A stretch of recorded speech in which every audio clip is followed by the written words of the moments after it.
असह्य गर्मी में पुलिस छायडो सूरत में धोकधमता ताप में ट्राफिक सिग्नलों पर ग्रीन नेटना मंडप उभा कर्या। 41 डिग्री में तड़काथी आपी रह्या छे राहत। हवामान विभागे करेली आगाही मुजब सूरत शहर में सतत गर्मी वधी रही है। लोको त्राहिमाम पोकारी उठ्या छे।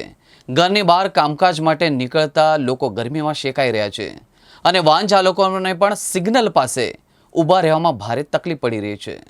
गुजरात में गर्मी सतत वधी रही है और लोग अत्यारे काळझाळ गर्मीना भोग पण बनी रह्या छे।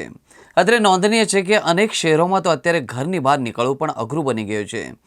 दर्शक मित्रों, सूरतनी वात करवामां आवे तो सूरत में काळझाळ गर्मीथी लोको हैरान परेशान थई गया छे। आग झरती गर्मीना कारणे केटलाक लोकोना मौत पण थया छे। आ वर्षनी गर्मी जीवलेण बनी गई है। મળતી વિગતો પ્રમાણે સુરતના વરાછા, વેસુ, પાંડેસરા અને ઝાપા વિસ્તારમાં પણ મોત થયા છે। હાલના તબક્કે આગ ઝરતી ગરમીમાં રસ્તા પર વાહન ચલાવવું ખૂબ જ મુશ્કેલ બની ગયું છે। આકરા તાપમાં શહેરના ટ્રાફિક સિગ્નલો પર ઊભા રહેવા ભારે મુશ્કેલી પડી રહી છે। ત્યારે ગરમીથી બચવા વાહન ચાલકો માટે સુરત પોલીસ કમિશનર અનુપમસિંહ ગેહલોત દ્વારા એક અનોખો પ્રયાસ કરવામાં આવ્યો છે। દરેક 4 રસ્તા પર ગ્રીન મેટ બાંધવામાં આવી છે। ट्राफिक सिग्नल पर ऊभा रहेला लोकोने आंशिक राहत आपवा प्रयास हाथ धरवामां आव्यो हतो अने लोकोए सूरत पोलीसनो आभार पण मान्यो छे।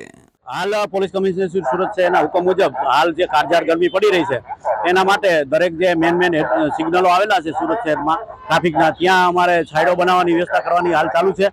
रेड नाइट सर्कले पण अमे छायडो बनावेलो छे અને આમ પબ્લિકને પણ ગરમીમાં બહુ રાહત મળે છે અને આ તડકામાં તમામ પબ્લિકને રોડ ઉપર રસ્તા પર ઊભી રહે એને ગરમી તડકો ન લાગે એના માટે પૂરતી વ્યવસ્થા અમે લોકો કરી રહ્યા છીએ। સુરતમાં અલગ અલગ પોઈન્ટ ઉપર થઈ છે। મારે અહીંયા રેડ લાઇટ સર્કલ છે, પછી આગળ સિકોતર માતા છે, પછી પ્રજાપિતા છે, બધી અલગ અલગ ત્યાં શ્યામ મંદિર છે, બધા જગ્યાએ આવી વ્યવસ્થા અમે કરવાના છીએ। કામગીરી ચાલુ છે।